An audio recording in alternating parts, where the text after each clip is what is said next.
सोलापूर शहरामध्ये दरवर्षी पावसाळ्यात सखल भागांमध्ये मोठ्या प्रमाणात पाणी साचण्याच्या घटना घडत असून यामुळे नागरिकांचे आर्थिक नुकसान होत आहे।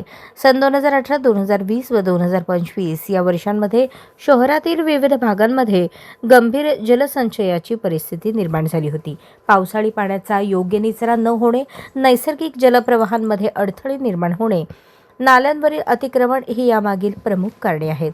ही परिस्थिती भविष्यात पुन्हा उद्भवू नये याकरता सोलापूर महानगरपालिकेच्या वतीने आयुक्त डॉक्टर सचिन ओंबासे यांच्या अध्यक्षतेखाली पर्जन्य जल नियंत्रण व आपत्ती व्यवस्थापन आराखडा तयार करण्यासाठी व्यापक कार्यवाही हाती घेण्यात आली आहे।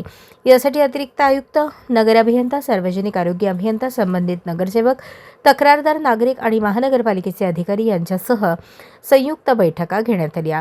सोलापूर शहराच्या 178 चौरस किलोमीटर क्षेत्राचे Google satellite image, toposheet, drone सर्वेक्षण व टोटल स्टेशन सर्वेक्षणच्या आधारे सखल आणि उंच भागांचा अभ्यास करून शहरातील पावसाळी पाण्याचे 74 नाले निश्चित करण्यात आले आहेत। हे नाले एकूण 6 बेसिनमध्ये विभागले असून त्यांची एकूण लांबी सुमारे 115.77 किलोमीटर इतकी आहे।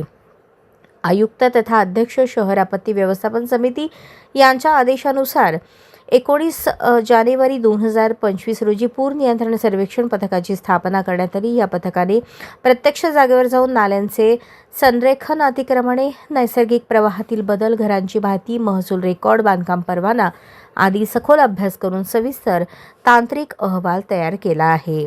नाल्याची सफाई, गाळ काढणे, प्रवाह मोकळा करणे, अतिक्रमणे, संरक्षण भिंती, रॅम्प, भराव आदी काढून नैसर्गिक प्रवाह पूर्ववत करणे, आवश्यक ठिकाणी नाल्यांची रुंदी, खोली वाढवणे, गजबजलेल्या भागात अपवादात्मक परिस्थितीत भूमिगत नाल्यांची तरतूद, cross drainage, box culvert, bridge, road side चर आदींची उभारणी, विकास आराखड्यात नाल्यांचा समावेश, नगररचना विभागांच्या माध्यमातून ड्रोन फोटोग्राफी, सॅटेलाइट इमेज, प्रत्यक्ष सर्वेक्षणाच्या आधारे नाल्यांचे अंतिम संरक्षण निश्चित करून प्रस्तावित विकास आराखड्यात त्यांचा समावेश करण्यात आला आहे।